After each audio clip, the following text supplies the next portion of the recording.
Hey, everybody, welcome back to another episode of the Women's Maximum Fitness Podcast. I'm super excited to have IFBB Wellness Pro Renee Jewett with me on the show today. How are you doing? I am great, and I'm still not used to being called an IFBB Wellness Pro, so I'm still getting used to that. Well, let me talk. I want you to talk about yourself, of course, but let me give a little introduction here. So Renee is one of the newest wellness pros and became a pro in a matter of 3 shows in 2020, bringing 3 very different looks to the stage, which was super cool to watch, even with your accessories with hair and makeup and everything else. 3 completely different packages before you finally nailed it and earned your pro card. And now you're 3 weeks out from your pro debut, which is super exciting. And I'm just so glad to have you on because I know that you're, 3 weeks out, which is a big deal. It is a big deal. So yeah, I'm super excited. Yeah. So Renee, tad nervous. Are you? A little bit, yeah. Yeah. It's just like, I think it's more so like, this is my first time stepping on a pro stage and I don't really know where I fit in within that, So I'm just like, I just want to like get up there and kind of see where I land and get some feedback. Well, they're still kind of discovering what this, category is going to look like. This is going to be the first year that it's on the Olympia stage. Wellness has been in the world for quite a while now, but only hit the States in the last couple of years. And it's one of my favorites. It's made for you, honestly, or you were made for it because. Yeah, it's funny. I was talking to John last night, and like, there's been a couple of people that have been like, why didn't you do like figure, like, and it's like, well, if you look at the figure structures, they're very like, they have the broader like clavicles and shoulders. And if you look at my upper body, I have a very like narrow upper body and then like wider hips. So it's like, it makes sense for me. Yeah. My body just kind of naturally falls within wellness.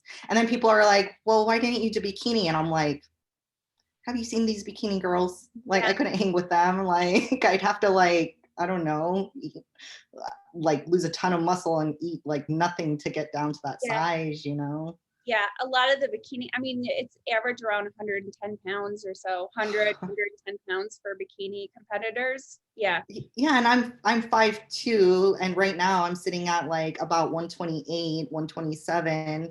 So I'm like, think about that for a second. I mean, to lose 10 pounds of muscle, that's what people work a whole lifetime for. Yeah, no kidding. Jeez, I'm like, I worked way too hard. Yeah. And I still feel like I'm too small. No, that's your diet brain going on, your prep brain. I know it is. John let me have a whole English muffin for my last meal, so I'm pretty happy about that. Your body must just blow up with carbs right now, right? Like veins and things. Well, I'm actually like pretty flat today, and we're gonna feed me a bit more today. Okay. So it'll be interesting. My body has changed so much just within this last week. I've come down a lot, so it'll be interesting to see how I do look with more carbs and filled out a little bit more. So. Well, I want to talk about that. I want to talk about that and how your prep is going and everything. But usually how I start out the podcast is basically an introduction to your athleticism. What did you do growing up and like sports? And then what got you into bodybuilding? So growing up, I tried all kinds of stuff. I tried soccer, I tried golf, I tried water polo, I tried wrestling, I tried just like an array of things, but nothing ever stuck. Like, I always really, really, really wanted to be like a runner. Like, I wanted to be a runner because my mom was a runner, and I would try so hard, but my body was just not made for running. It really just is not made for running. I try and run and it's terrible. I could never get up to, you know, that level. I don't know. I just feel like my heart's gonna explode. Yeah. Is what it is. I Yeah. just can't hang. So I really didn't have like a strong like athletic background growing up. And then it wasn't until my like early 20s that I started slowly getting into the gym Yeah. and like lifting, that I was like, okay, like this is something that I actually like doing. Was this in Hawaii then, when you were in Hawaii? You know, it not really. I would like join a gym when I was living there. And it's like one of those things where I would go for like 3 weeks and be really good. And then I would fall off for like 6 months. And then I go back for like 3 weeks and then fall off for like 6 months. So I was never very consistent. It wasn't until I moved to the mainland. So when I left Hawaii, I moved to California and I was there for a little while, and then I moved to Montana. And it wasn't until I was in Montana that I had joined a gym and I got really like into lifting and going more consistently and deciding, okay, like this is really what I want to do. Did something trigger that? Did you know, was it like fitness magazines or TV, something? Well, you know, I would always like, I was big on like looking at articles on bodybuilding.com. Yeah. Like that was like my go-to source of information when I first started. I was always like reading articles and like looking at like supplements and trying to figure out how all of this worked. And I would look at pictures of like Jamie Eason. Like she was really big at that time, you know, like she was like the female like face of fitness at the time. Yeah. And I just like loved her physique. I thought she was like the perfect physique.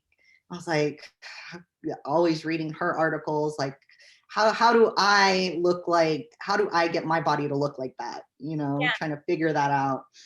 But I think that was like my first source of like inspiration. Yeah. Isn't it funny how it switches from you looking at other athletes thinking, how can I get my body to look like that, to how can I get my body to look like my best body? Like that's such a mental like win, right? And it took me it took me a while to realize that, honestly, because I was always like, how do I look like, get my body to look like that? I just kind of had to embrace like, this is my body, this is what it can do, and this is what I'm capable of, you know? Yeah, absolutely. So you're in, I lost you for a second. So you're in Montana. Was it jobs or you just decided to explore the world? It was a relationship and a job. So it was both. Yeah. So where did you go from? I did not enjoy Montana. Okay. Was it just boring? Was Montana? It was snowy. Oh, okay. Yeah. Yeah. Yeah. I can relate to that. I mean, here in Michigan too. I think the snow helps us appreciate the other seasons, but I struggle with it for. Yeah. So it was fun for like the first 2 days, and then 3 months in, I was like, I don't like this anymore. I don't want to do this. I don't want to drive in it. I don't want to mess with it. Yes. Yeah. So was it then that you went to Texas? I think I was there for maybe a little bit under a year, and then I moved to Texas. I had some friends that lived in Texas. Yeah. So I moved to Texas. I was here for like a year, and then I ended up moving to Oregon, Portland, Oregon, with my sister for like a year, and then moving back down to Texas after that, and that's where I've been ever since. So I kind of like moved all over the place. Yeah. So I remember you were working at a veterinary hospital, right? Originally? Yeah, I was there for 6 years. So quite a while. And then, so you started training more when you were back in Texas again, still some of the sporadic? I started, well, it's funny because back then I would be like, I would have told you like, yes, I'm going to the gym consistently. I'm doing everything right. But now looking back, I'm like, oh, you didn't know what you were doing. Yeah. Like, yes, I was going to the gym. Did I know what I was doing? No. Yeah. Did I know how to eat? Not really. I was doing a lot better. Yeah. But looking back, I'm still like, oh, you had no idea. Well, now, wasn't this a process for you? Like you were sort of overweight, right? Mm-hmm. Before, so it was, you lost weight. That was like, I think that's a lot of us, right? That's a lot of people who especially get into bodybuilding and competing because, I mean, I know tons of people who lose weight and then they want to step on stage and you're like, okay, well, first we got to build some muscle, right? Yeah, Right. for sure. Like I was heavier and I was very unhealthy as well. Okay. It was I was probably around like 21. Um and I went to the doctor and like my blood pressure was like sky high, like crazy. And I just always felt so just like tired Yeah. and sluggish. And I'm like, man, I'm like young. I don't need to be feeling like this, Right. And I was just like unhappy and just unhappy with the way that I looked, unhappy with the way that I felt. Like I knew that if I didn't do something, like I was only going to get worse, right? Yeah. So it it kind of started from there, and it was kind of just this gradual get into the gym, start eating healthier, Yeah. um, try every fad diet out there, decide that didn't work, you know. I think women's magazines were a huge contributor to a lot of that, like our knowledge of like, oh, here's the new 1200 calorie diet. my God, yeah. my mom used to say that, like, she's like, the reason that women's magazines have a new diet every month is because that's how long somebody can stick to a diet, like 2 3 weeks, and then they put out a new one. Yeah, that sounds accurate. Yeah, because they're like Yeah. 1200 calories. Ugh. Yeah, I know. Some of the stuff that I tried before I knew better, it's just shameful. Just like, wow. Like the what was it called? It was like the diet that Beyonce made really popular. It was like a mix of like lemon juice and like cayenne pepper. Yeah. Oh, the Master Cleanse is what it was called. It was like lemon juice, cayenne pepper, like maple syrup Yes. in water, and like you would drink that and not eat anything for like days. Yeah. And probably just, I think it gave you like diarrhea. So Like, what a terrible idea. yeah. Well, it's very similar even now, how women are like, they start a diet and they're like, or keto. Not that there's anything wrong with keto done correctly, but it's like the reason you lost 7 pounds this week is because you just dropped a bunch of water. Fat loss doesn't happen that quickly, people. Yeah. And I don't know, I have a frustration with keto because whenever I have talked to people, like it can be done correctly, Yeah. but whenever I have talked to people, they're like, oh, I get to eat as much bacon as I want. And it's like, Yeah. ah, Yeah. ah. No, because I mean, everyone I know who's done keto is like, they'll stick to it for it's like a month. They're like, I've been doing it for a month. I lost a whole bunch of weight at the beginning and then now I can't lose any. It's because you're not in a deficit. You lost a bunch of water because you're not eating carbs. It's not like it's not a free for all, like, yeah. I think that's the toughest thing with like people is that they're always like, why can't I lose weight? And it's like most of the times you don't know how much you're eating and it's too much, Mm-hmm. Yes. but it's a lot easier to say I'm special. I have a problem. Like, I'm unique. Don't we all wish that we were that special? Yeah. I wish that I could just eat and eat and eat and lose weight. That'd be awesome. I know. But I feel like, I think you talked about this before, because I can eat a lot and maintain, but it takes quite a bit of a deficit for me. I think I have a pretty big metabolic range. And it takes a 500 to 700 calorie deficit from my maintenance in order for me to see like results consistently. And it's like tiring, you know what I mean? Like that's a huge amount of food that I don't get to eat and still be chubby. Sad. You can't have your cake and eat it too. Exactly. I thought this was America. Right?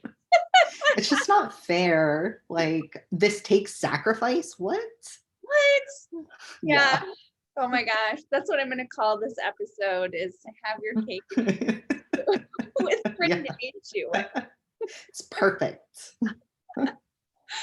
So great. So, I do want to talk about the beginning of your training and kind of the style that you had originally started with and how your training evolved, because one of the things that I did want to say with like this kind of introduction to you is that people need to follow you on social media. I think it's really important because not only do you provide like gorgeous pictures, but for people who are trying to learn, the captions are super poignant. You provide really good practical information, as well as you have a great sense of humor for people that get sarcasm. And it's just a really great mix. I think that you're a really good poster child for content for social media, because people don't always understand, like, well, I'm putting out good information, why aren't people following me? And it's like you have to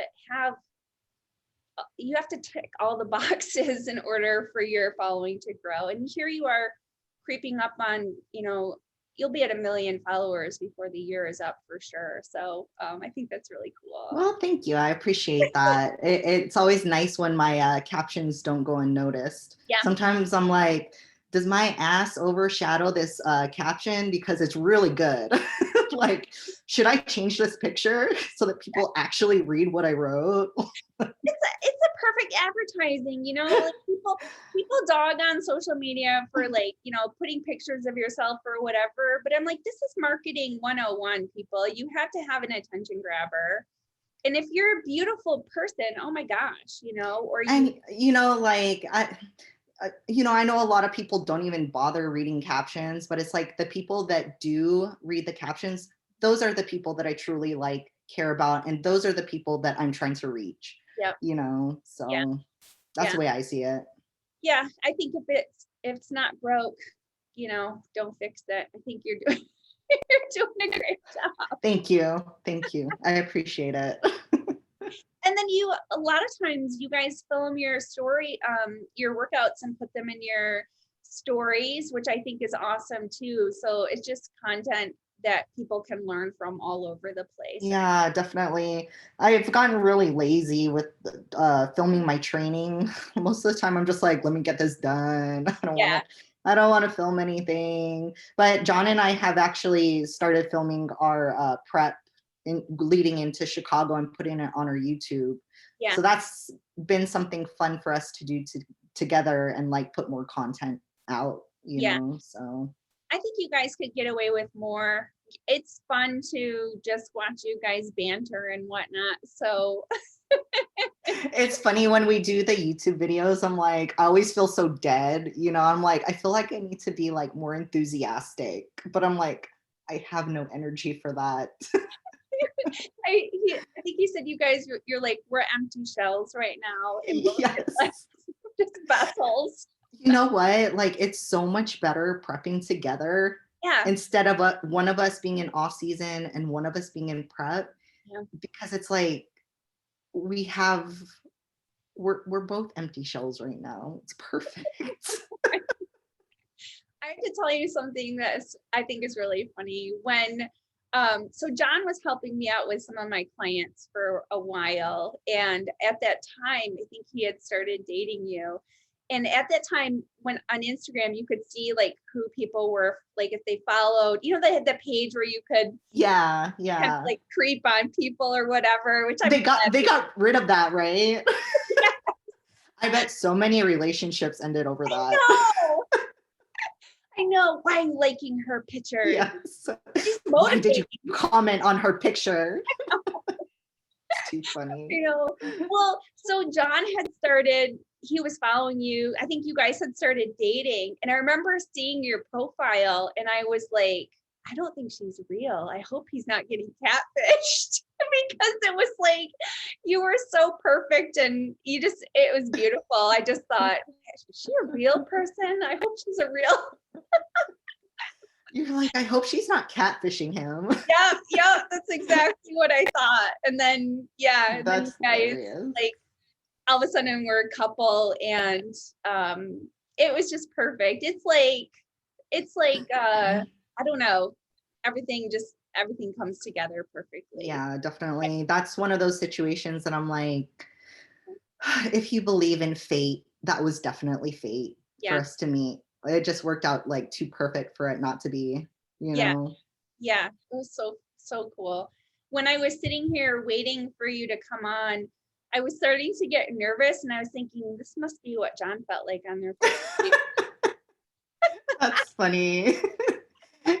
He was pretty cute on our first couple dates. He was pretty cute. I could tell he was nervous. Well, you guys are both more quiet, you know what I mean? Like you're both It's introvert. funny because we're like one Yeah. and the same. It's Yeah. scary. We're like the same person.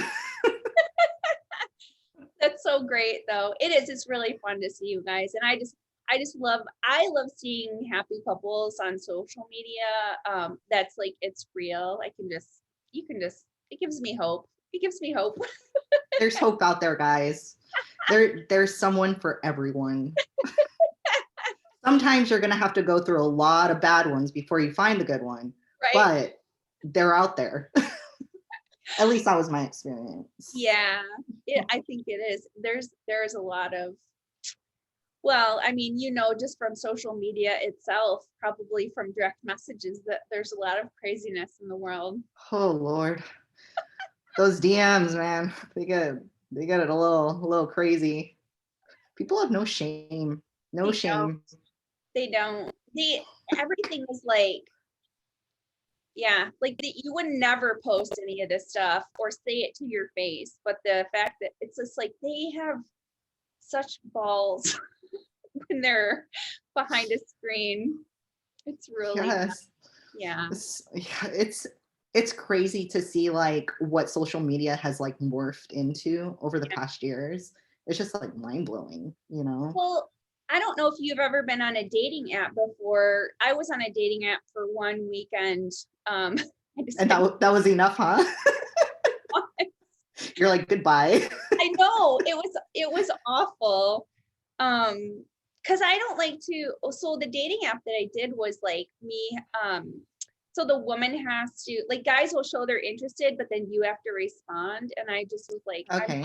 I'm not one to initiate this type of, like, I'm not gonna do this. So it was like, but it's set up very much like Instagram. So I think that's why people think social media is like a dating app, because the setup is the same, sort of like direct messages. You post pictures, people can like them. So it's just like, no, like this is very confusing for Yeah, I can see that, I guess. yeah.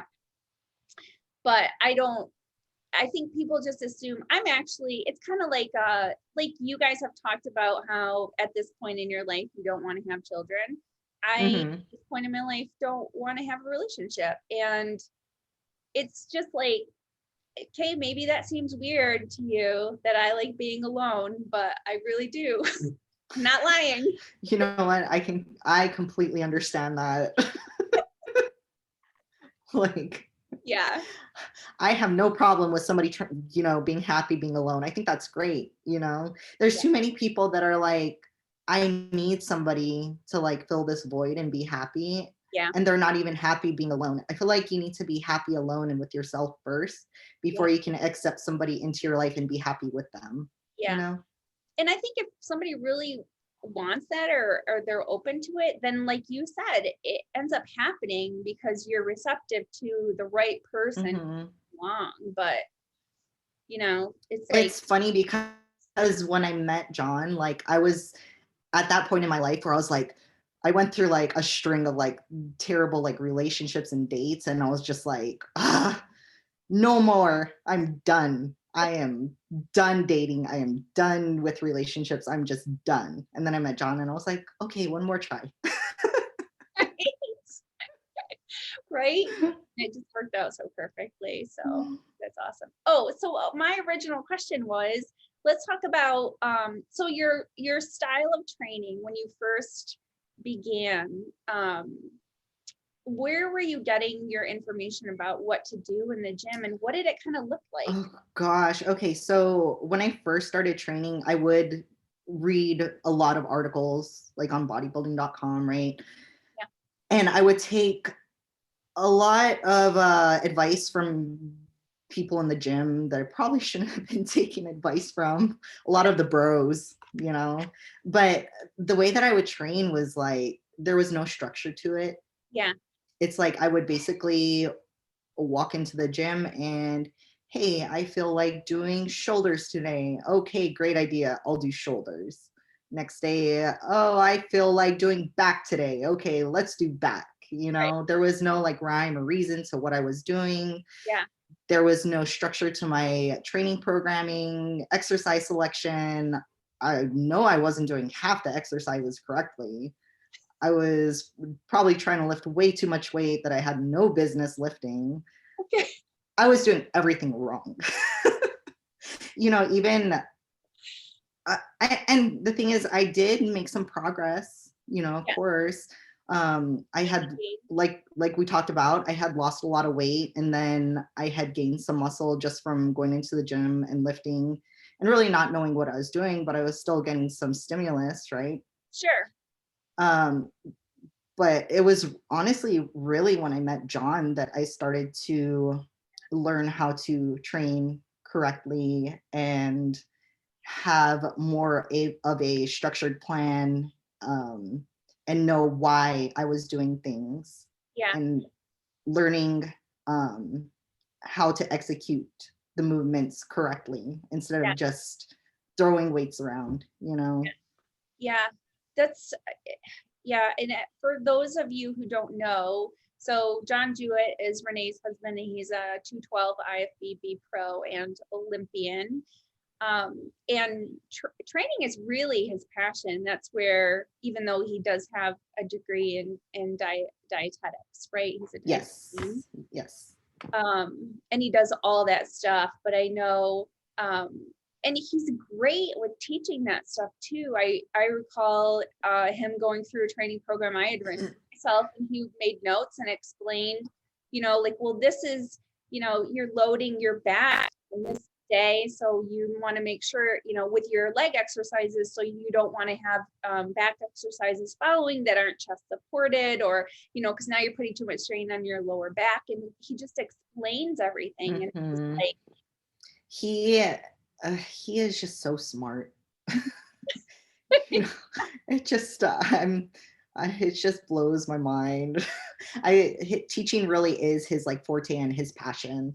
So I'm glad that that's what he kind of gravitated towards, because he's just excellent at it. Yeah, absolutely. And the bedside manner. I don't know if I don't think I ever told you this story, but it was really funny because so he was teaching me about drug protocols, because I was like, I really am interested in this. And at the time I was doing more contest prep, and I didn't know if I was going to delve into more clients that are using performance enhancing drugs, but which I don't now. I actually work more with people who have like emotional eating and that type, more like health and just healthy type stuff, which Yeah. an important, I think it's important. But anyways, so he would send me voice notes, like, and I remember one specifically, he was explaining like about trend to me and like what it does and everything. And I was listening to it. And at the time, I think Anna was like, my daughter was like maybe 8 years old or so. And she's like listening, and she's like, he has a really nice voice. Do you think he could read me a bedtime story? That's hilarious. So I always would joke, I'm like, The Story of Trend by John Jewett. A child's book. Like, I can just imagine it. I'll do the illustration for it. So funny. Have like a skinny little person and somebody who blew up. Like, Oh, that's hilarious. so great. So It's funny that that's not the first time that I've heard that actually. Just the way that he speaks is Yeah. just very pleasant to listen to. Yeah. And when we first started dating, I would hear him leaving voice memos for his clients. And I would just sit there and be like, I don't know what you're talking about, but I really like your voice. Yeah. No, it's really great. There are different people. Like, I think that about Mike Israetel too. I really like listening. He has a very good teaching voice. Mhm. Gurus in the industry are, it just makes it more palatable to listen to, you know, and absorb. Yeah. And, he talks at a level that is understandable. Yes. I don't know if you've ever like listened to somebody that they're very smart and what they're putting out is great information, but they're talking at such a high level that Yeah. you're just like, you're making me feel really dumb and I cannot figure out what you're talking about. If you've ever listened to RX Radio with Jordan Shallow and Killian Hamilton, those two, like, you have to pause after 5 minutes, like, okay, what Yes. put in here? Did anything stick? Yes. Again. Well, I do all the editing for the J3 University podcast, and there's been a couple of guests on there where I'm just like, I'm having a really hard time listening to them because they're just talking at this level that is just, my brain cannot compute. I'm just like, Yep. Hold up. Like, Yep. You're way up here. I need you to bring it way down here. Yep. Well, you know what? And I think at that point, it's really important for these people to showcase a little bit more of their personality, just to kind of balance out this extreme intelligence, because then you're only getting fed information and you don't get these mental breaks of like, oh, funny too, funny. I get funny. Yeah. Yes. Throw a little humor in there. Yeah. Yeah. Gosh. So it's tough. I think Luke is a little bit more difficult for me to understand when I've listened to him and John talk. He's very smart. Yeah. So he's one of those people, I think, that it's like, this is good information, but I'm going to have to listen a few times to comprehend it. So yeah. Yes. I was reading somewhere that it had said that smart people are really, like, people you would label smart are smarter than other people because of what they read. So it's like really the reading, when you comprehend and then you just read higher and higher levels of information. So it's not necessarily like, because somebody's smart, they're not just smart because there has to be something that feeds that intelligence, you know what I mean? So then I started to think about, like, what does Luke read? Like medical journals? the dictionary. Yeah. I think that's what it starts out with, people like that. They're like, when I was 5, I gave him, the New England Medical Journal. And every day he learned about I don't even know, different medical procedure or Oh my God, that's funny. So I don't know. I'd be curious. This is why I like people's stories, because I like to know, like, what made that person. You know what I mean? Because there's no rules to how you raise a child, really. So Yeah. No, I completely agree. I think back onto like my childhood and I'm like, no wonder I'm this way. yeah, Like, explains a lot. there's a lot of survival going on, wasn't there? There was. I'm like, man, I'm surprised I made it out of my childhood. Oh, right. Survival of the fittest. Yeah. Well, I know you're 10, 15. How old are you? 31? 34. Oh, 34. Uh-huh. I turned 34 in April. Yeah. Sometimes I have to ask John, I'm like, how old am I? I've lost track. I always think about the next one, so then I forget if I'm that one or the next one. Like, I always think about the one that's coming up. but 30. I feel like I lost track after I turned 30. I'm just like, I'm in the 30 range. Like, Just who's say who's counting? And for me, I'm 45 and a half. 45 and a half. That's not till October. So let's see, where was I going with this? Oh yeah, like, so growing up, you know, your parents would kind of shove you out the door and you would be gone all day. Like, they never checked up on you until it was like dinner time. Or you'd run home to grab like a popsicle or a snack or something, and then they'd push you back outside again. And nowadays it's just like, I don't even I don't let her go to the bathroom by herself at Walmart. Like, yeah, it's completely different nowadays. It's crazy. Growing up, like, I'm just like, we didn't even use seat belts. No. Like, yes, remember crawling over the like to get something or whatever. I remember taking like naps on the floorboard, you know, just like, I'm pretty sure that wouldn't fly nowadays. Yeah, when like I follow a woman on Instagram who talks about how everybody puts their kids in their safety seats wrong. Like, there's so many ways to do that wrong. Like, you can't even do it right. Exactly. Right. It's just like, and here we were with like no seatbelts. Like, they bought a car that was so old. We had one that had a hole in the floor. Yes. Like Fred Flintstone. Like, yes. put your feet through the floor. Same. We had like rusted out spots. Like, you could see the road flying by. Like, oh God. It's really safe. Like, yeah. I got my sucker. Boom. My sister actually leaned against the door once and it wasn't like shut all the way and like fell out. I shouldn't laugh at that. Thankfully, we were going like pretty slow, but still. Oh man. Like, 15 is still fast to fall out of the car. I know, it's so bad. Hey, she's alive today, so she survived unscathed. For it. Yeah. Yeah, we were raised to be tough. Yeah. For sure. Yeah. That's funny. No, definitely. I saw this meme once that said, "You think you can hurt my feelings? I had to hold the flashlight for my dad." Like, you know, that's just how it was. Like, lots of criticism, because criticism makes you better, you know? Yeah. And we have a plethora of criticism these days. So if you can't take it, your feelings are going to get real hurt. Yeah. I think that's what social media is. It gives you a thick skin. Yeah.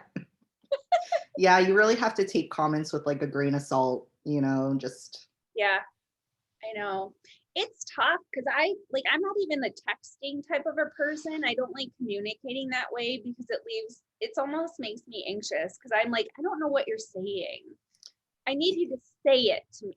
Yeah, see, I have this bad habit of like when I do text somebody or message somebody, I want it to come across as like I'm not mad at you, or so I'll do a lot of exclamation points like this is like positive. Right. So my like text messages always have like way too many exclamation points. It's like, are you like yelling at me? I don't know. Right? I know it's tough. Well, and that goes back to, I think, the voice notes too. I do a lot of voice notes, just in general, even not even with just clients, because I realized that was something that I learned from John. It's like, oh, if they can hear your tone of voice, they know that you're mad at them. So yeah, for sure. I've gotten more into doing the voice notes too. Yeah. So training, you met John, he's teaching you how to train. You learned so much, and now you are essentially teaching, I think, through your Instagram. You have been the #1 requested guest to be on the Oh, podcast. well, thank you. Glad to be here. So I wanted to ask you a couple of questions. Let's talk about prep a little bit. Well, let's talk about so wellness came about, and you then decided, okay, there's a place for me. I definitely want to compete, because people don't know you competed. Yeah, I did. I tried to do figure. Yeah. And I mean, I did terrible. I thought I was prepping correctly. That was a mess.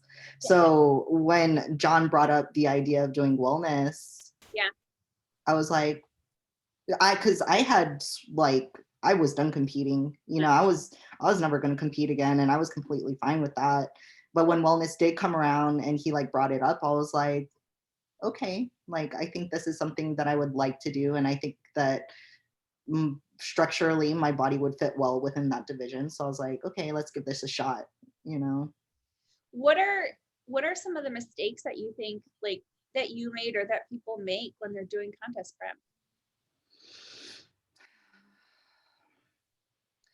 I know that a mistake that I made, looking back at that first contest prep that I tried to do for figure years ago, I really undervalued training.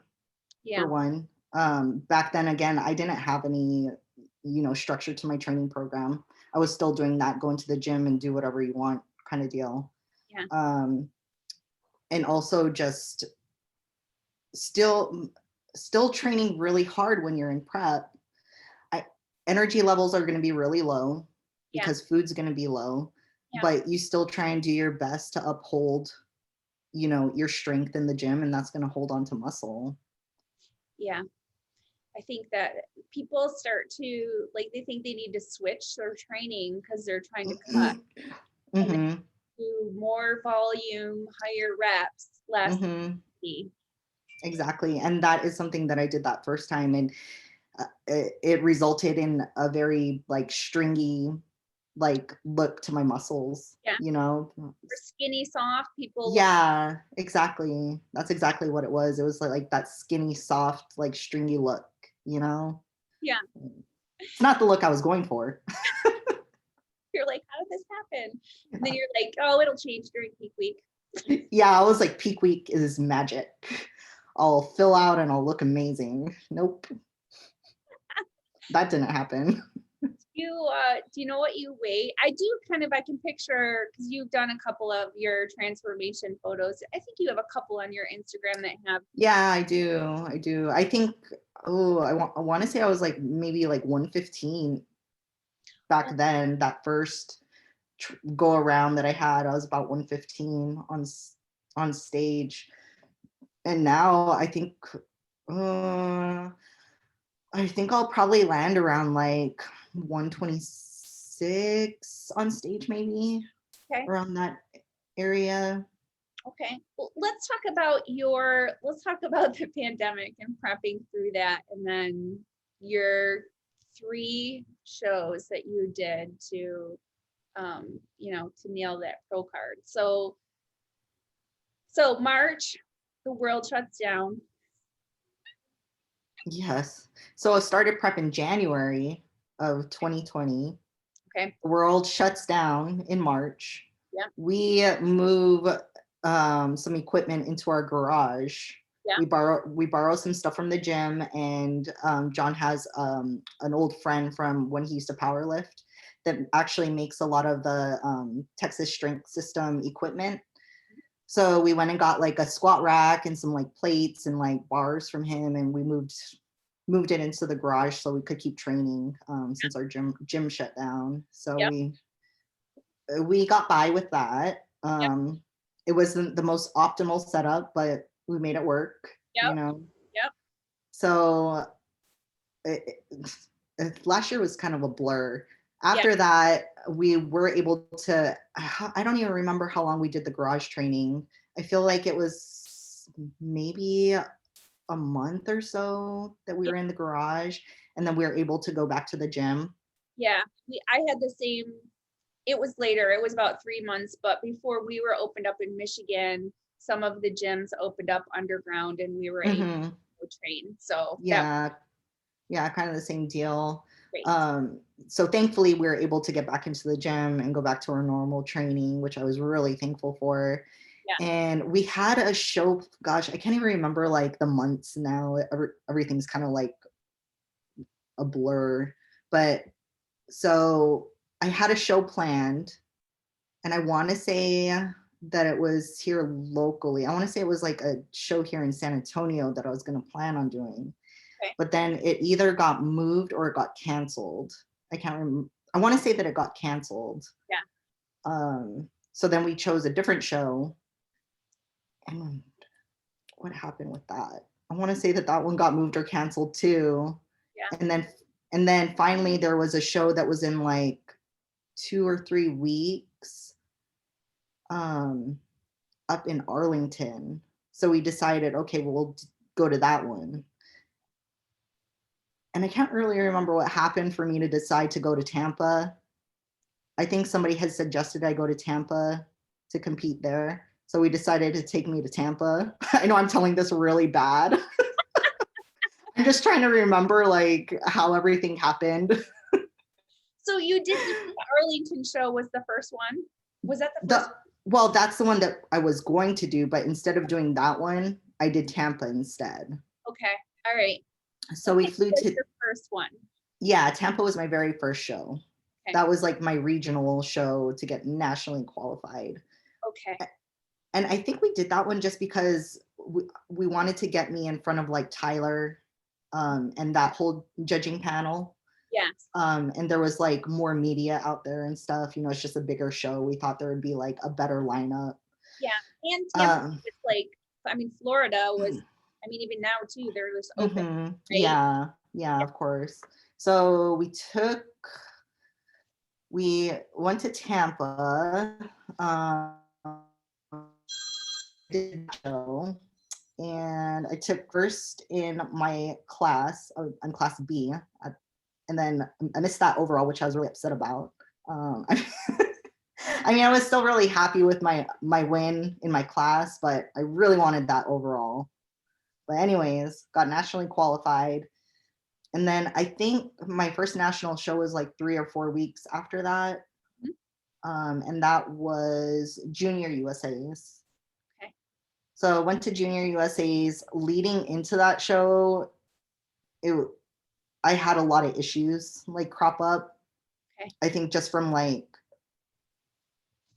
training, and I was really trying to nail my posing because I felt like that was like a weak point for me. So I was like posing constantly, and I don't even to this day I still don't know exactly what it was. I know that I had a rib out of place like a week out from my first national show, and I got that adjusted. But every time I would like try and like breathe or like twist or really do any kind of like upper body movement, it was just this like super sharp pain through like my rib and into my back, and holding my poses, it was painful.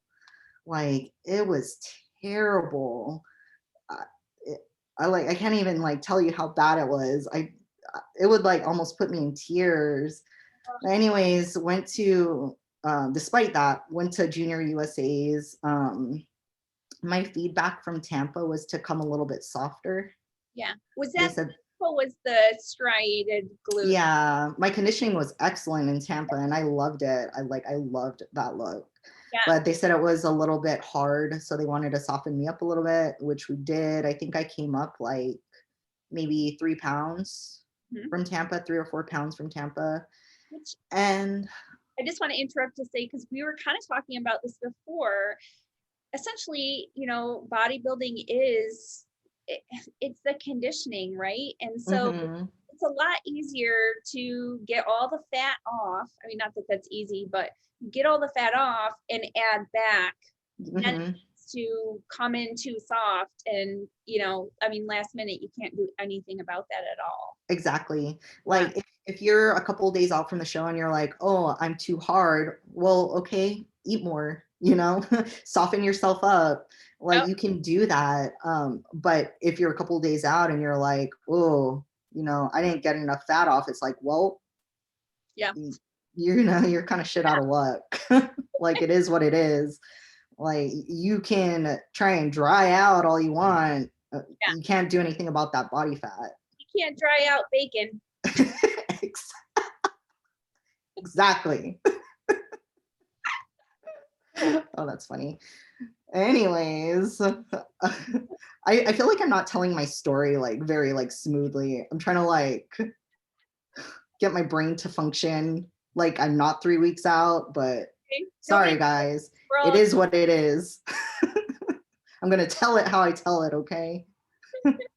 Anyways, where was I? Okay, so we fly to South Carolina. Is that where it was? South Carolina, Charlotte. Charlotte. Yep. Okay. So Junior USA's, that show was the worst. The worst. Not the show in itself. The show was like ran very well. Like it was great. It was just how I felt. Like because I still had that same pain. Posing was very hard. And I hated my stage makeup. I hated my hair. Like I hated everything. I don't know if it was because of just the way that I felt, and everything just was a reflection of that. I don't know. But it was like everything that could go wrong for that show went wrong. It's like my earring broke right before I went on stage, and I was trying to like jerry rig it to like stay in my ear. It was just a mess. Like hang it. Yeah, I was just like, just stay in my ear, please. God damn it. Yeah, I think it was your makeup for the lash.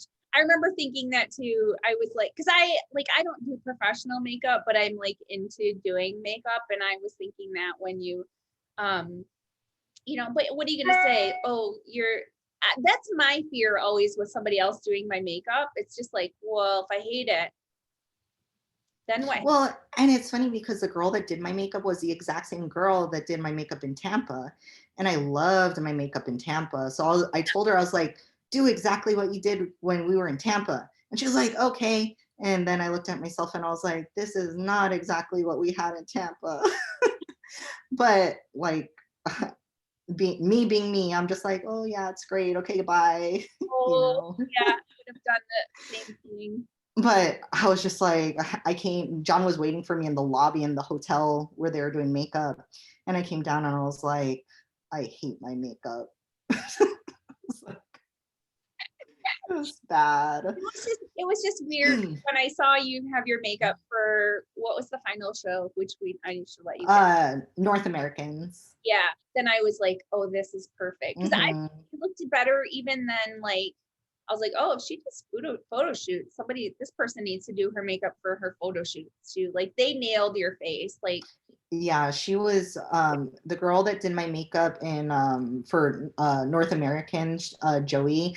She did an amazing job. Like it was gorgeous. And they did my hair too. And like the entire look like was nailed. I loved that look. It was really good. Well, it's hard for somebody like you who is like naturally beautiful. I feel like sometimes people like that look better without makeup on. So when you put makeup on them, it has to really accentuate what you naturally look like, because you're not trying to hide anything with you. Like, yeah, I feel like my makeup and for Junior USA's, I feel like that's what it was. It was like that face was not my face. No, that's what I thought. Know? Yeah, that's what I and oh gosh, like I hate looking at those stage pictures because I just know how I felt when I was on stage, like between like that pain that I was having and just like how I felt about like the whole show. And I'm just like, oh yeah, I just not a good memory. Not a good experience. And I was trying my hardest on stage to like smile, but not like try and post through like the pain that I was having. And it resulted in this like kind of like grimace. I'm just like, oh man, you look like you're in pain. It's like, because I was. Well, and I think people don't always, if you haven't competed, you don't know how hard posing is. And like, Dude, posing is hard. yeah, It really is. That's like the hardest part. yeah. And holding the poses. Because it's all like my lower, like I do my check-ins for myself every week and I do my quarter turns and I think my back hurts Yes. from quarter turns. Yes. Oh, yeah. So standing up there with a possible rib out of place and maybe some nerve damage. Yeah, just trying to smile through it. Just, it was great. Oh, that's so bad. But then I ate like 12 cookies. Oh, I was winning your pro No, card. no, I have to tell you what happened after Junior USA's. So I was just so done after juniors. Like I was just like, that sucked. Like it, it was not the outcome that I wanted. Like I have all this pain. It was a terrible experience. Like, so I was like, I'm done competing. I'm gonna go into an off season, and I'm gonna start that off season with a bang, and I'm gonna eat all these cookies, and it's gonna be great. Yeah. So I ate all the cookies. And then after I calmed down, John and Tyler, we were staying with Tyler Woosley and his girlfriend Sarah, because she competed in bikini. They kind of like talked me down and convinced me to go into North Americans a week later. Yeah. And I was like, oh yeah, that sounds like a great idea. But I just ate all these cookies and I'm up like 11 pounds. So what are we gonna do about that? So, but John was like, no, I'll be able to pull you back down, which he did. It was just a bunch of GI weight and water. Yeah. But we flew straight from North Carolina to Pittsburgh. Oh. And yeah, it was just craziness. It was like nonstop. Yeah. But we flew straight to Pittsburgh and went into North Americans, and that show like moved like super quick. It was like check-in next day. What was it, the next day? I think we got there on a Thursday and I competed on a Saturday. Yeah. I think that's what it was. North Americans is one of the best run shows. Like they've been doing that one since like the beginning of time. Like they have that down. Yeah, it was ran very well. And considering that they had to move the entire show to a parking lot with like a tent set up, like they did a really good job. The only thing about that show that I'm kind of bummed about still is there was no audience allowed. Yeah. So John wasn't able to be there. So he was in the hotel room the whole time watching me on the live stream, and I know that he was just like geek. Yeah. So I was really bummed that he couldn't be there when I won my pro card. Like of course he was watching me, but he came down like as soon as he saw that I won. And it was really cute because he sent me a picture of himself and he was like in tears. And I was just like, oh my God. Break my heart. You guys went through this whole thing together. You know what I mean? It was like, essentially like, he like found this little puppy and made it grow up into. Yes, it was quite the journey. Like it was just, it was very emotional, it was just, it was a lot to get there. So and the way that North Americans was run, it was like prejudging and finals were back to back. Yeah.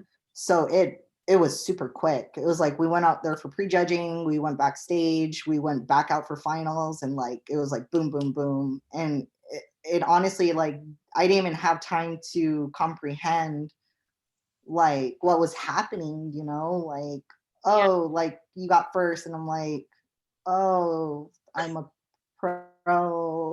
Like what? Like it was just so much at once.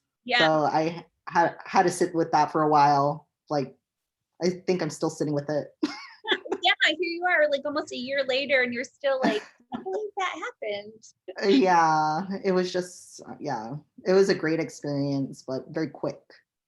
That's awesome. I was thinking that how that's what I had said to you about like my first show, having my daughter in the audience. It's not really, it's nice to have an audience, but yeah, you're right, not having like your person Hmm. there to see the outcome would have been, that's like, Yeah, definitely. And it's like, they call you like, oh, first place in new IFBB pro and your name, and it's just silence because there's no audience. And it's like, that's so, God, yeah. like, like it's just silence. Like, Clap your own damn self. yeah, I'm like, thank you, thank you. You're like, it's like you practiced it with a hairbrush. I have so many people to thank. What is Yeah, I know I had like my speech ready. I'm like, we've all done it with Bob Ciccarello on the Olympia stage. It's fake, but it's up there, it's up in there. We're putting that out into the universe. right? Right? Or the Arnold, so that Arnold can ask you how many hours it took you to get to how you look like. How you asked Right. everybody that, how many hours did you exercise to look like? It's funny. Really narrow it down. Right? 2 a day. Yeah. So, I know I wanted to ask you something I think that's really important for people to understand. I want to talk a little bit about cardio for contest prep and sleep.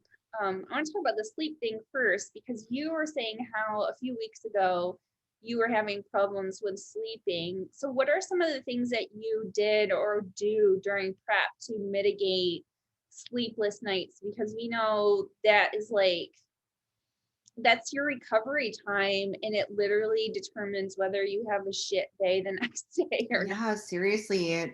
It's mind-blowing to me how people really undervalue sleep. I know that we all get busy, we have families and work and responsibilities, and we have to make time for the gym. And it's like, what's the first thing that people are going to sacrifice? It's going to be sleep. But it's like, gosh, it's so important. And I can't stress that enough. You see people trying to survive, especially on prep, off of like 4 or 5 hours of sleep. And it's like they have terrible preps. And Yeah. it's like, well, it's like you're not recovering efficiently. I mean, I swear, if you prioritize your sleep, you're gonna feel and be able to train so much better, and fat loss is gonna be that much easier. Everything's gonna be easier. Do you think that, I mean, the converse is true too, because I've had several clients who work swing shift and Ugh. you can't, their body is just like bathed in cortisol. Like you can't Hmm. do anything. They can't build muscle. They can't lose body fat. Hmm. Your body is just like, we, They just hold on to what they have. John has some clients that same kind of deal. They'll have these crazy work schedules during the week, and he won't see them drop despite being in a deficit, despite like all this cardio.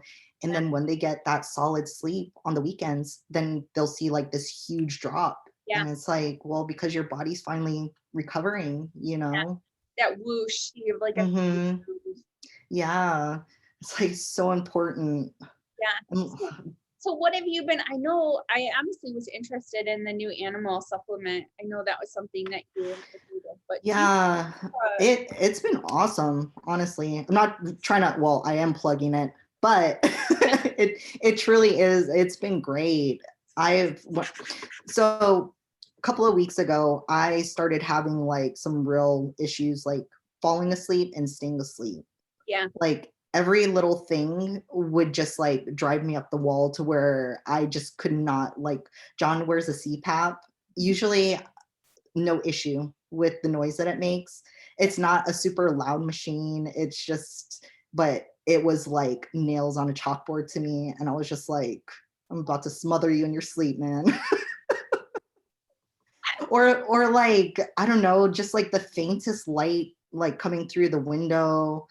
It just, and like everything was just driving me nuts to the point where I just could not sleep. And finally I like moved into our guest bedroom because it's like a little cave and there's like less light in there. It's like quieter, it's a little bit cooler. And I was just like, I need to sleep. Yeah. It was just because I had like one night of really poor sleep, and then it was like a snowball. It was Yeah. like the next day, my mood was like super poor. My energy was super low. My training took a hit. It was like my motivation like just tanked. And then, of course, with all of that, the next night, I still didn't sleep well. And that's when I was at like almost my breaking point. Like, I was like, why am I even doing this? Because like fatigue was driven so high because I wasn't sleeping. Well, then the end result too is that you start craving food because then, Oh, you know what I mean? Then you just feel like you're really hungry. That's the other thing, that lack of sleep is like, it turns into cravings the next day. Like I had it before, if I didn't sleep well, then I take a nap and I was like, oh, I'm not hungry. I wasn't, like, I was craving foods that would make me tired so that I can sleep, you know? sleep, yeah. But for me, I I don't really know what caused that whole like maybe it was just being in a deficit and like getting deeper into prep that Yeah. caused it, you know. But I did start taking that animal PM, Yeah. and then I would take uh 2 or 3 Benadryl with it, and that just knocked me out.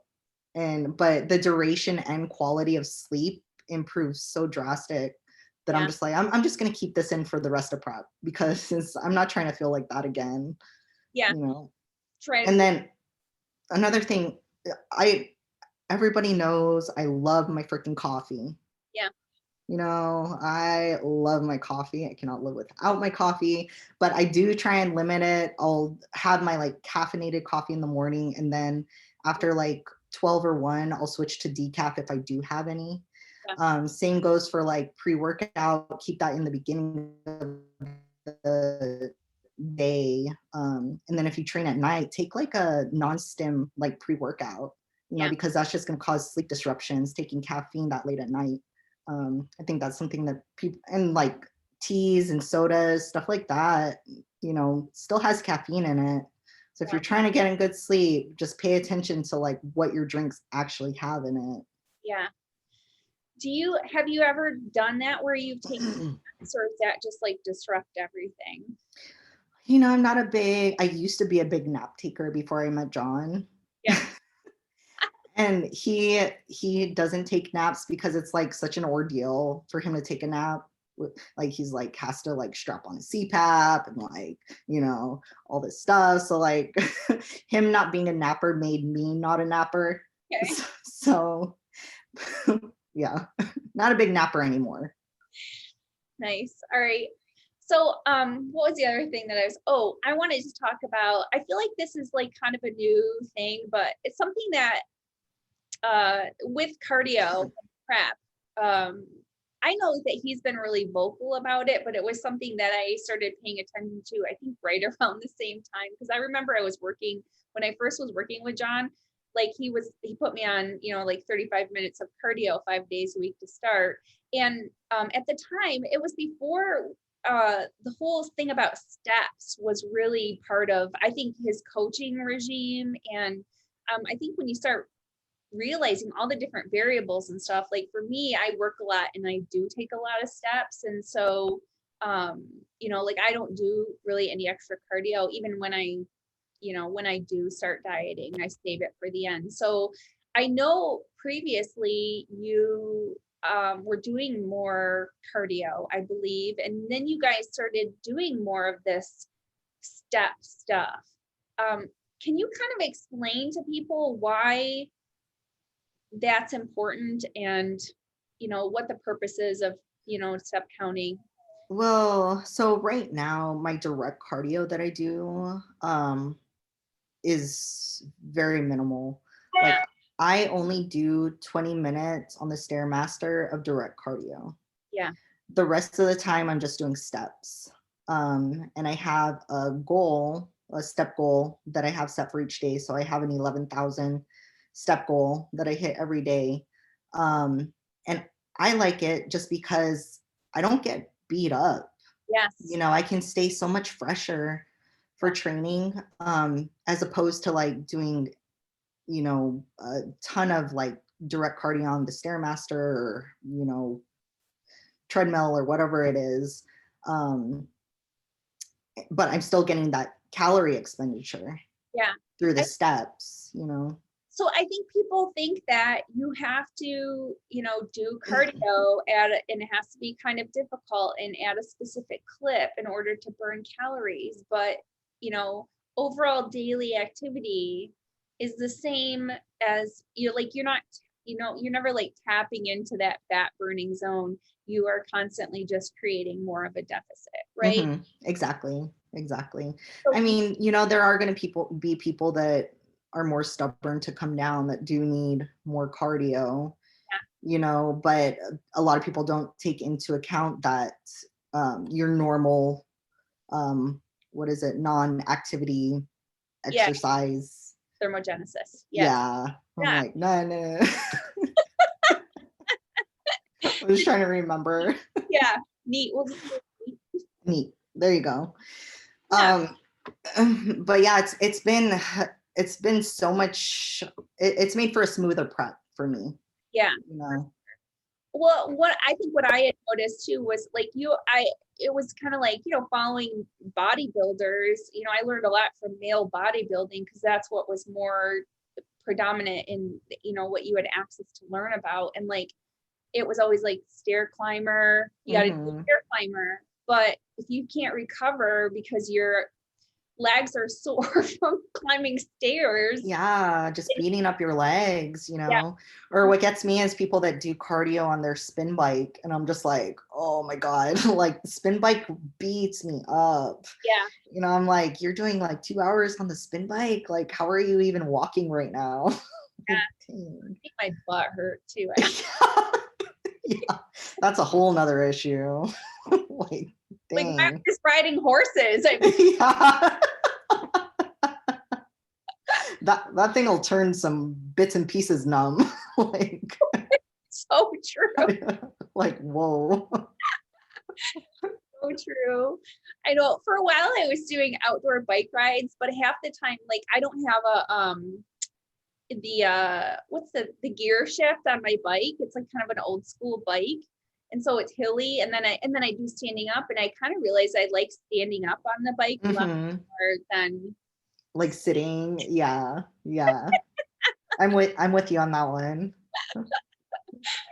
So funny. But yeah, so I mean, there's always, I just love how I think you guys and John are a perfect example of just always giving information that is fresh. You know what I mean? Like, what have we learned? And you guys are your own anecdotes, and he has experience, with clients, you have experience with clients, but constantly doing research and everything too, and then applying those types of things to make contest prep not as brutal as the struggle doesn't have to be real. Yeah. Well, the thing is like, you see a lot of people like chasing the suffering. Yeah. Like, oh, if I'm not suffering, then I'm not working hard enough. Yeah. And it's like, should you really be chasing the suffering? Like, like, what if you can get the same result, but it feels easier? Wouldn't you want to do that? Yeah. Instead of like suffering to get the same result? Yeah. Yeah. And so another thing that I want to talk to you about was your diet a little bit, because I know that you are very meticulous with your diet. And after doing these interviews, there's different ways to go about contest prep. And, some people are a little bit more lax, doing more of if it fits your macros, certainly not flexible dieting, but if it fits your macros type of a style. And I know, like, the way that you guys do that, you just don't want to leave any stone unturned, right? You're extremely precise about everything. which I think is incredible. It's scary. It's admirable for sure. Would you say that, that someone can still do contest prep and not be as precise about, is that what makes you guys kind of decide how to do things that way? I think there does need to be a precision, yeah, to the way that you're gonna, yeah. I think that it needs, I don't know, the way that I see it, I feel like there needs to be like a very set standard to your foods, instead yeah, of trying to like do these like macro match kind of like meals. Like if you want to swap out your, say, 3 ounces of chicken for 3 ounces of 99 turkey, like, okay, yeah, but if you're trying to make these like crazy, like macro matched, like what can I get away with meals to fit into these macros, I don't think that's going to be as optimal as, sticking with the same foods. And sticking with the same foods, what you can expect digestion wise. If you're adding in like all these new like carb sources or like veggies or whatever it is, might throw off digestion a little bit, right? yeah, absolutely. So, Well, I think that you guys are, and you do a lot of this macro matching in your off season, right? yeah, definitely. I've made all kinds of good stuff in my off season. Off season is for macro matching. I've made like a ton of good stuff. Definitely. I think it's important for people to understand too, like when you're doing prep, like it will end, you know what I mean? So let's say you have 16 weeks or 20 weeks that you are being more precise about things, like you said, then you can enjoy things a little bit more in your off season. Yeah, definitely. I think there should be that flexibility within your off season, to where you are staying within your like allotted macros and calories, but you can still have fun with your food and enjoy your food, Yeah, yeah, absolutely. All right, well, I don't know, was there anything else that I'm going to ask you? What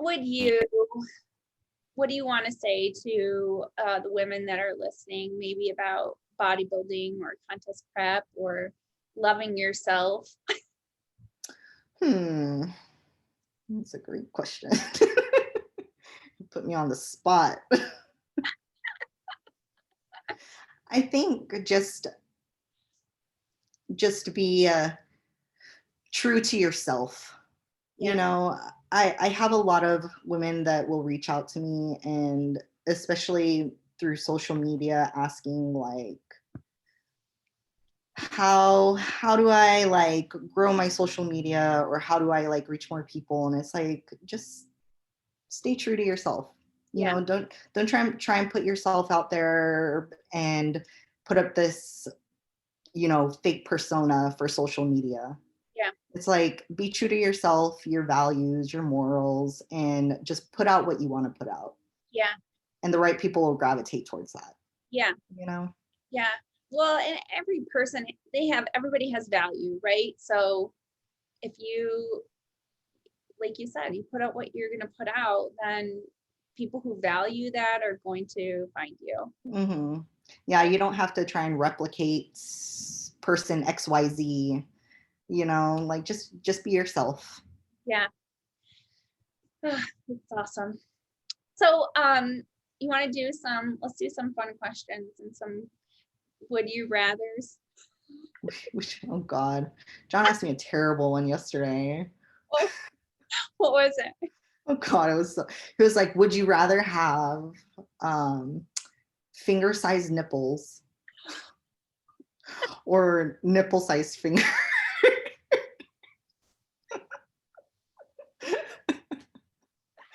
And I was like, I think I would rather have the finger-sized nipples, because at least I can cover those up.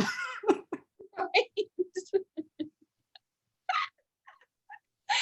Well, I was going to say this one, but I thought it was pretty funny. I had one the other day. Would you rather have a vagina for an ear? Oh God. Ear, or poop out of your navel? Gosh. You know, I'm like, I wear my hair up a lot. Like, I like my hair out of my face majority of the time. So I think I'm gonna have to poop out of my navel. Like, that could actually be convenient, you know? You're like, that's not a bad idea. God, I'm putting in my order. Yeah. Then he's like, what you wish for. It's like when you put these things out to the universe, you really have to be specific about what you want, right? Right? Right? Yeah. Oh my goodness. Okay. This is actually I think a tough one. Well, maybe. All right. Would you rather only be able to train full body 2 times a month, or arms and calves as much as you want? Ooh. I don't know. I think I'm doing full body. Twice a month. Yeah. Make it last for like 2 days. Yeah. I can only do so much arms and calves. I hate training arms so much. Yeah, well, we decreased my upper body volume to like the bare minimum. Yeah. And like, I don't know. I don't miss it. Like, I don't know. Doing arms is just like so monotonous to me. I'm just like, yeah, it is. I know, and I mean, I used to have an arm day back in the day when I did, body split training. I did do an arm day. yeah, I had one of those too. Back when I was doing intuitive training. Just leave it in the past. Yeah. There was like so much volume to my original training. It was just like training session hours. You know what I mean? Yes. Same. Yeah. It was like I was training. It was like just my time to get all of my anxiety out. Yeah, right. All the frustrations and Yeah. 4 hours later. yeah. Good. All right. Would you rather be a strict carnivore or clean food only vegetarian? Oh.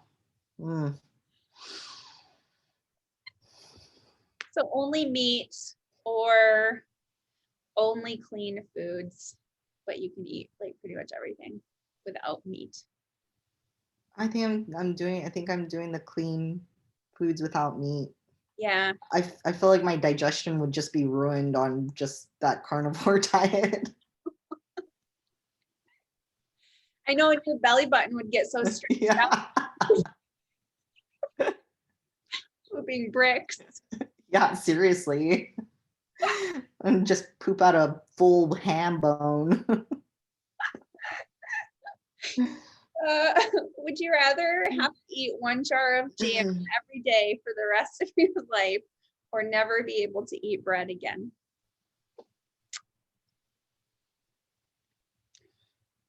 I'd eat the jam. Eat the jam on the bread. Jam sounds amazing right now, so I'm taking the jam. All right. Okay. Which app do you need more, Maps or Instagram? Oh God, Maps. Same. Maps. I have the worst sense of direction. I've lived in San Antonio going on like more than that, 9 years. And I still cannot get around this place. Like, you have to understand that I come from an island that has like one major road that runs through it. So like moving here, I'm like, how many highways are there? Like, what? Like, I need maps. Yep. Same for sure. I always think about whenever like my daughter has the worst sense of direction. If we step out of a hotel room, every single time she goes the opposite way from the elevator. No, that's me too. John's like, oh, I need to keep an eye on you. I'm like, I know. Like, he knows how bad it is. Like, he knows you do not ask me for directions because we're gonna get lost. Like, it's bad. So funny. That's awesome. All right, we'll do 10 questions and then I will let you go. Oh, you know what? I did have one. I think I had a social media question. Let me take a look for you. Let's see. Talk amongst yourselves.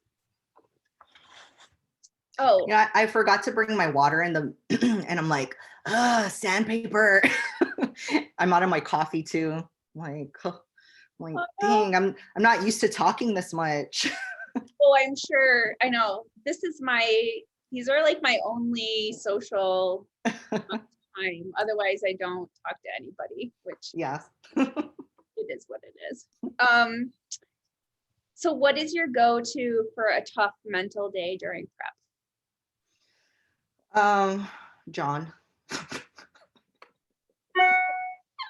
He is the glue that keeps me together. Nice. Like, honestly, like if I'm having like a tough mental day, like Yeah. I just need to Yeah. talk with him and like sit with my thoughts. Yeah. And kind of sort through them. Yeah.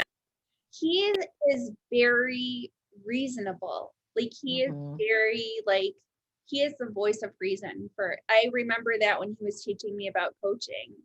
No, truly. He can sit there and like, like take things apart in a way that and like explain them and have me looking at them from like a completely different perspective. Yes. And it's so helpful when I'm having those days where I'm just like, I don't know what I'm doing or why I'm doing this. Yeah. Like, he is great with perspective and helping you see the positive from yeah, for sure. I have a really funny story. So long story short, there was some guy from one of my apartments that was like asking me about diet advice, and he was like, he's like, I can't lose weight. He's like, like I'm eating a pineapple every day, and I'm like,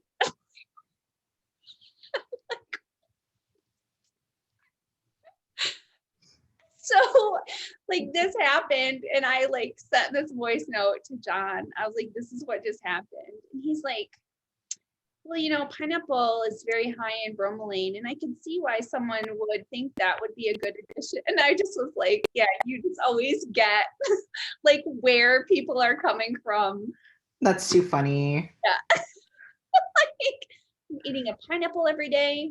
Oh, I don't know why you're not eating. It sounds delicious.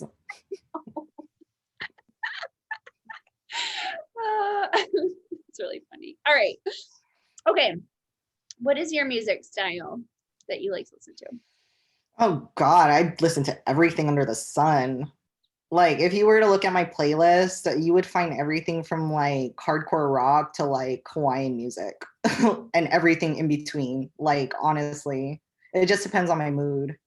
Do you hula? I danced for years. Yeah. That calms me to watch. I think I would like to learn how to do that. I think it would be a nice. Yeah, it is very like cathartic and just like, I don't know, just being back home. Yeah. It's such a different environment. Like as soon as I go back home, it's such a laid back, like the aloha spirit, like that's a real thing. Like it's such a relaxing, calming environment to me, and it's just peaceful. Do you think like maybe you guys will retire there or something? We've kind of like talked about and like kind of like looked at just for fun like houses down there. Like at this point in our lives, like it wouldn't make sense because we do so much traveling for shows and stuff. Yeah. But when we're done competing, like it's a possibility. We do want to end up somewhere like by the ocean. Yeah. Where that is, I'm not sure, but we both are such water people that we want to be somewhere near water. Yeah. Yeah. There's so many beautiful places in the world like you could retire to that. Oh, for sure. Yeah. Okay. Do you like Skittles candy? You know, I haven't had a lot of Skittles in my life. I was gonna say put them in order from best to worst, but if you don't like A handful, just I have no idea. Yeah, not a big Skittle. Like fruity candies, like I was never really into. I was more like chocolatey kind of, yeah. But you know what? I do really like fruity cereal, like Fruity Pebbles. you know, That's I've sent you some things that are like Fruity Pebbles stuff just to like that stuff is amazing. Oh my God, I would eat an entire box. you have to eat them fast though, because they sog quickly. That's why you get a little bowl. Oh, you're just like Yeah. shots of Fruity Pebbles. Cereal shots. That's funny. That could be a restaurant. Somebody could open that. Just like a drive-through. Give me a shot of Fruity Pebbles. Right. All right. What is your favorite and least favorite thing about social media? My favorite thing is meeting people that you otherwise would never meet. Yeah. You know, I've met some like awesome people that like I've never met in real life. Some of them I'll never meet in real life. Yeah, this is the first time that we're like meeting face to face. I mean, we've talked for like ever through social media, but never actually met. So I like that aspect of like reaching people that you wouldn't be able to reach otherwise. Yes. I think my least favorite thing is just like the crappy comments that you can get sometimes. Yeah. You know, and I think some people truly live just to try and put other people down and try and make other people feel or bring other people down to their level. Yeah. And that's what that handy block is for. I'm really good with that button. Yeah. I showed a friend of mine one time, like, these are all the people, and I'm just scrolling. She's like, how many people do you have blocked? I'm like, thousands. Yep. You know, it's like, I don't like, have you ever had people email you asking you to unblock them? I've had people message John asking John to ask me to unblock them. And I'm just like, no, because if I blocked you, there was a reason for it, you know? Yeah.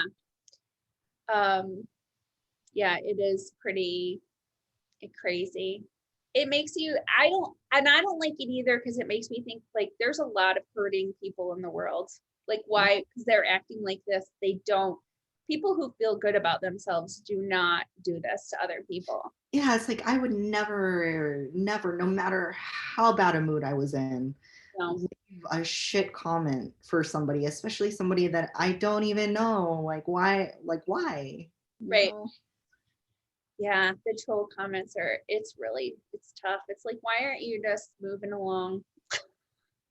Yep. I like how like when people do like troll, they have no filter and just like, you know, spew out whatever they're going to spew out. I'm going to be like that, but I'm going to leave just like really nice comments with no filter. Right. Holy cow, I bet you look great naked. Yeah. That's a compliment, right? Brilliant. What's your favorite ice cream flavor? My favorite ice cream flavor, well, okay, so my favorite ice cream flavor, if I'm eating ice cream with other things, it's going to be vanilla because it just cleanses the palate. If I'm just eating ice cream, if I'm just eating just a ice cream alone by itself, I know a lot of people don't like mint chocolate chip, but I'm going with mint chocolate chip. Because that was like my dad's go-to, and it's like I really like it, and then it reminds me of my dad at the same time. So I'm going with mint chocolate. Little nostalgia. Mm-hmm. Nice. You know, we have in Holland, where I grew up, it's about an hour from here. There's the Hudsonville. They make a coffee chocolate ice cream. Oh, I'm a sucker for coffee ice cream too. It's got like flakes of chocolate in it, and it's so good. It's So good. It sounds amazing. So when you guys come this way, then I'll take you. Sounds like a plan. Very cool. All right. So do you have siblings? I know. Where are you in the birth order? Bottom of the food chain. I'm the youngest.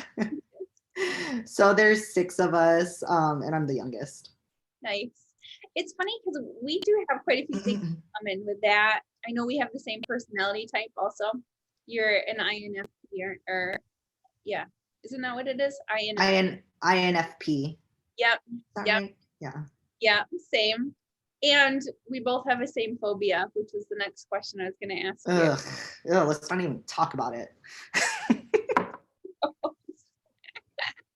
So I always ask if people have a phobia, but you have trypophobia as well. Ugh, yes, disgusting. Yeah. It just makes my skin crawl. Mm-hmm. I know. Have you ever seen the frogs that have the holes in their backs? Yes, and it's disgusting. I know. Or did you ever see like when people started like photoshopping like that pod plant onto body parts? Yes. It's with all the holes. So gross. Right? Yes. Yeah.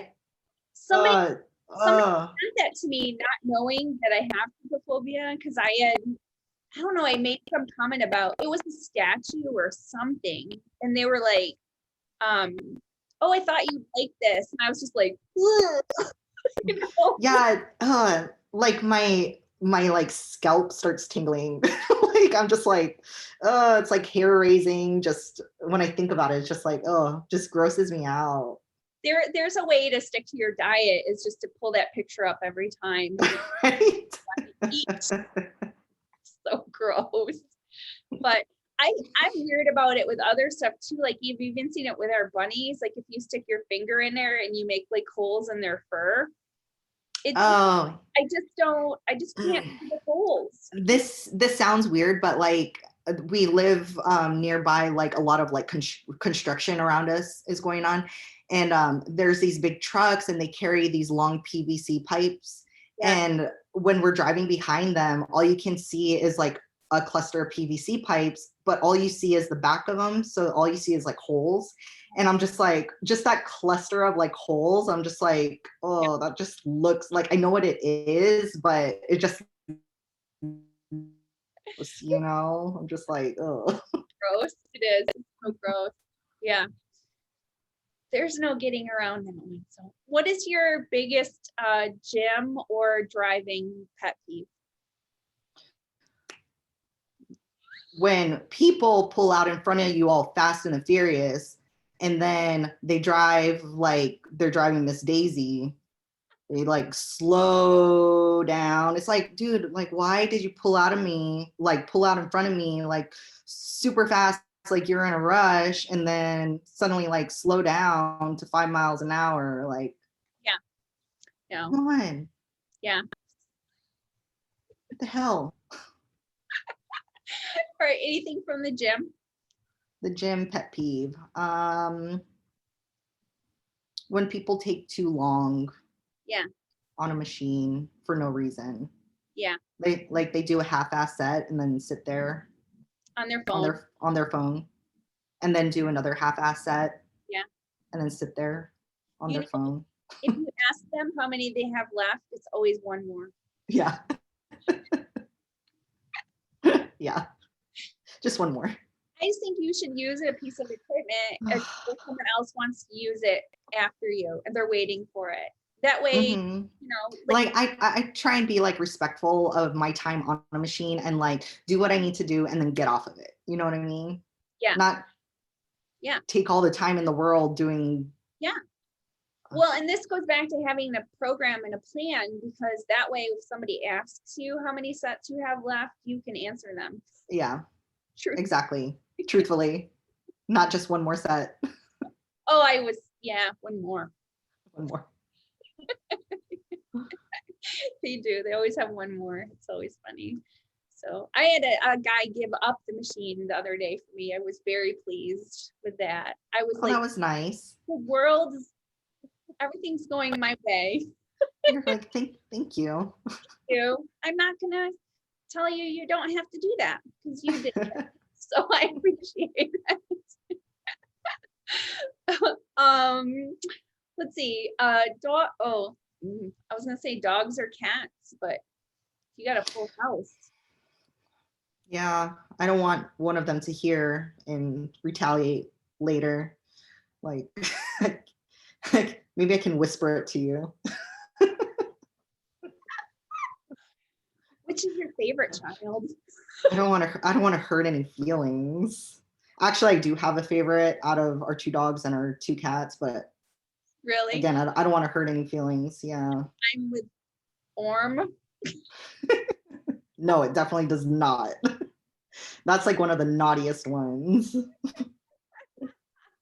No, honestly, like my girl cat, she's been with me since like the very beginning. And she is just so like, if I was an animal, I would be her, because she's just like so chill, and like she keeps to herself and doesn't cause any problems. And when she wants a little love, she'll come to you. Otherwise, she just kind of leaves you alone. Renee just described herself. She's very independent. She don't need no man. No, I'm just joking. Cute and Vogue. Yeah. But it's funny because she's like real protective over the boy cat. So if like the dogs get up in the boy cat's face, she's like there, like, I will fight you. It's pretty funny. It's really great. All right. Well, what are your cats and dogs' names? I just Mystique. We have, so the 2 cats are Mystique, Nightcrawler. He's the boy, and he is an absolute pain in the ass. Boy cats are really hard for anybody out there listening. Boy cats are just, anyways. And then my 2 dogs, we have Storm, she's the female American Bully, and then we have Logan, he is the male American Bully. So all X-Men names. Yes. Very nice. And everybody's like grayish. Yes, they Right? match our furniture. Our little bunny. That was very strategic. I was like, so it's like if animal hair gets everywhere, nobody will notice because furniture is gray, animals are gray. Yeah. It just makes sense. You know, you got to plan these things out. You have to think ahead when you're buying. Yes. Matters. Color matters. No, it just kind of happened that way, but it's funny. Renee says something racist. Perfect. Right? Perfect. Happy 4th of July. Let's see here. Okay, so heels or sneakers? Sneakers. Yeah. Hike a mountain or swim in an oasis? Swim. Yeah. All right, burgers, pizza, sushi, or like something taco-y. What's your goal? Sushi. Yeah. Hands down. Coconut or cookie dough? Right now, cookie dough.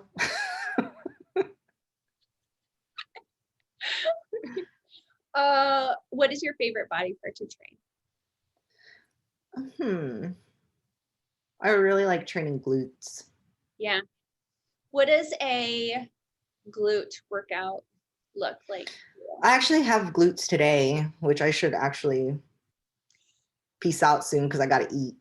But today I have my glute focused lower body day, and it's I start with my glute drive, which super thankful that my gym got the glute drive because I used to set up the bar on the ground, and that was just like a pain in the butt to do hip thrusts off the ground just because of setup time. Yeah. So it's nice to have like the glute drive at the gym that I can just throw weight onto, like strap in, and I'm good to go. Yes. So I have that program first for my compound glute movement. And then from there, I move into what do we have after that? I'm sorry, I'm blanking on what I have after that. But I'm going to pull up my training. Perfect. Real quick so I don't lie to you. Let's see. Okay. So I had banded glute drive. I forgot it's banded. So I have that tension throughout the full range of motion. Then I go into a belt squat. Our gym just got the Pit Shark belt squat, and it's been excellent. So it takes any load off of my lower back. And then I have it's a glute trainer. It's like a glute kickback machine. Mm-hmm. But before I do that, I'll do some like banded lateral walks just to kind of engage that glute med. Yeah. And I really like that combo. I actually stole it from John. He started doing that and I was like, I'm going to do that too. I really like it. And then from there, I do a Smith machine split squat. I used to do my split squats with the dumbbells, but I started progressing on them so much that I was trying to like lift these like 115-pound like dumbbells, and I was like bringing way too much upper body into it, and I wasn't getting a good connection with like my glute. So doing it out of the Smith machine, I'm able to like load it, but focus more on my glute instead of, try and balance this like giant dumbbell at the same time. And then from there, I do a banded clam, and that concludes my lower body glute day. Awesome. Now everyone has no excuse why they do not. We know this. Right. I gave you the formula. There you go. You heard it here first. That's all there is to it. That's it.